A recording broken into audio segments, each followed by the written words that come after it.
Assalamualaikum. My name is Afiq. I'm your instructor for today. Okay, archers, before we start to go to the field, let me first introduce to you some equipment that we are going to use in archery. Okay, basically we have two things that we need to focus on. The first one is what we call bow. So this whole thing is basically a bow. And another thing that we need to know is arrow. So this little thing is basically known as arrow. But let me first show you the parts of bow. Okay, what you can see over here is basically the whole bow. Okay, the first thing that you need to know is the riser. The riser is typically made by wood, or maybe can be also a fiber or carbon fiber. Okay, so the main function of a riser is where the archer can hold their bow. So like this.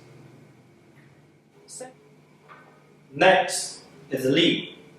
We call it limb because it represents the body parts of a bow. As you can see over here, we have two limbs made of wood, the upper and lower limbs. Alright, so the lower limbs and upper limbs will have to build attention when you draw an arrow. The last part of a bow is basically a string. A string plays a huge role in connecting the upper limb and lower limb. And then the main function is to create tension and thrust for the arrow. But you need to remember, if you want to buy a string, a proper measurement needs to be taken. I will explain to you how to take the measurement in the next video. The next part that I will show you is basically the auxiliary parts. What I mean by auxiliary parts is basically a small parts, but really play a huge role in archery. The first part is basically arrow rests. Sometimes you can find out your arrow rests are made by plastic and maybe sometimes made by steel, aluminium, or wooden arrow rests. The main function of arrow rest is basically to rest your arrow on it, to make sure your arrow didn't slip, and to ensure that you have quite a good target in front.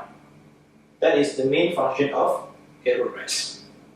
The function of locking point is to ensure the arrow is set on the desired level before being released. For example, my locking point over here is made from a tiny piece of copper which is clipped onto my string with a proper measurement. I will also explain how to do it in the next video. Next, this is what we call sight. Just like rifle, a bow also has a sight.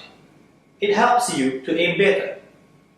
It can be adjusted according to your preferences. Sometimes you will see archers do have a fancy little tube over here. This is what we call stabilizer. The main function of stabilizer is basically to stabilize the weight of a bow, so that when you hold your bow, it is stable before you release the arrow. Okay guys, this is arrow. Right? Arrow is basically an ammunition for archery. With some measurement here and there, here it is, an arrow. And surprisingly, you need to assemble all of these parts to really have an arrow. Okay, an arrow consists of the body itself, which is called shaft, and then the arrowhead or point, fletcher, or also known as vein, and the last one is nock. Okay, first thing, which is the body, shaft. Actually, you need to measure the shaft before it is going to be an arrow. The shaft is measured based on your draw length. Our shafts are made of wood, aluminium, fiber compound, or even carbon fiber. Okay, here's the arrowhead. The arrowhead will help you to penetrate your target. Okay, and also to provide weight at the front end. Arrowheads might be different based on its functions, such as tournament, hunting, and even fishing. Okay, this colorful rubber flap is basically known as fletcher, or some people call it veins.